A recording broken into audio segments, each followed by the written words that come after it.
Something about New York sports team owners makes you despair the future of nepotism. Lita S. put to the side the Yankees, the Amazon of American sports teams, and a franchise willing to spend any sum to dominate. The Mets, Knicks, and Jets. It is my sense of fate to have been born into this unholy trinity of sports fandom. They are not merely mediocre and dysfunctional, they are spectacularly so. Lita S. Leave the Jets for another day. This week, Sports heirs James Dolan of the Knicks and the Wilpon family, owners of the Mets, have reminded us that even great bags of money cannot paper over bad temperament and cluelessness. 2 months ago, the Wilpons announced that they would sell a controlling interest in the Mets to Stephen A. Cohen, a local oligarch of questionable ethics. He had sidestepped at least one indictment on financial misdoings but paid a $1.2 billion fine to the government, and blessedly deep pockets. After months of negotiating the terms, the Wilpons pulled out of that sale even as they reaffirmed a desire to sell the team. Various anonymous somebodies told reporters that a sticking point was that son Jeff Wilpon wanted to retain some control of the team after the sale, which Cohen had sort of agreed to on the assumption that Jeff's role would be largely ceremonial. The Wilpons call to mind that family down the street that talks of selling the old house even as they insist any new owner must let their son retain the master bedroom. Baseball's commissioner, Rob Manfred, rallied to the Wilpons' side Thursday with the alacrity of an old family retainer. The assertion that the transaction fell apart because of something that the Wilpons did is completely and utterly unfair, he insisted to reporters. Manfred has a history here as he helped his predecessor, Bud Selig, engineer the Major League Baseball loans that kept the Wilpons afloat after it emerged that their longtime financial advisor, Bernie Madoff, had filched everything but the family silver.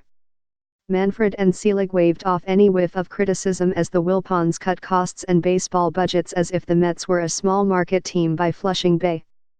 The worst of those penurious days have perhaps passed. The Mets remain in the spending exurbs compared with the Yankees and the Dodgers, but the team's payroll ranks 8th overall. Poor management, however, remains a clear and present danger.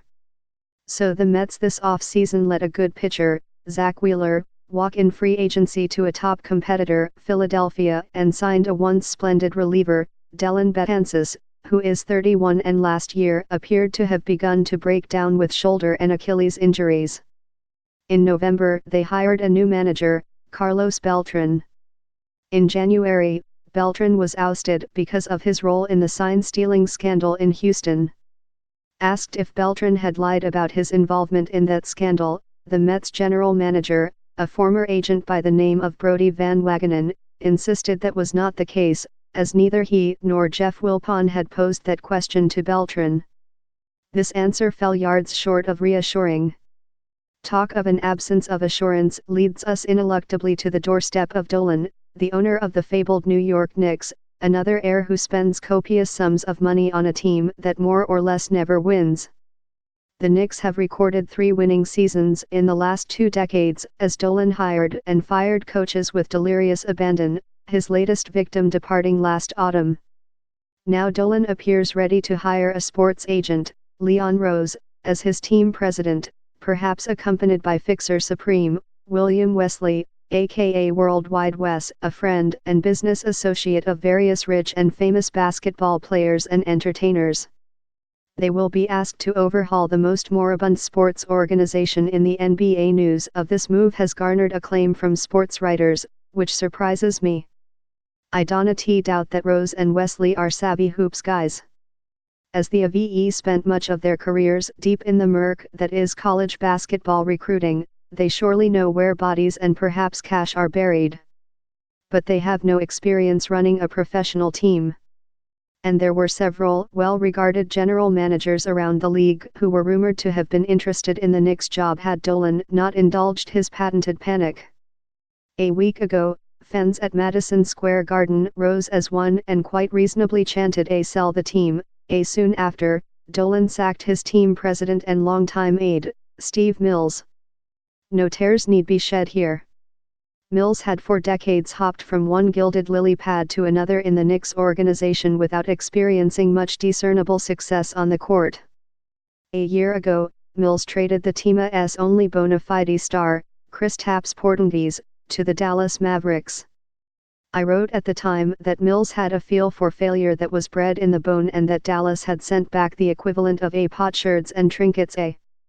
One of those potsherds was Dennis Smith Jr., a seldom-used point guard who counts it as a victory when his shot hits the rim. He is shooting 33%. In Dallas, Porzingis, now recovered from a serious knee injury, has in the last 2 games scored 70 points and grabbed 24 rebounds. Just this once, I feel comfortable in proclaiming that my oft-cracked crystal ball was in working order. Then again, betting the Dolan-led Knicks have misstepped is perhaps the only sure thing in sport. Nor should we lay a bet on hope. Dolan issued a statement this week noting that I am not selling, but I am determined to find the right leader. Oh good God! Perhaps Mets and Knicks fans can rise as one and chant once more, sell the team.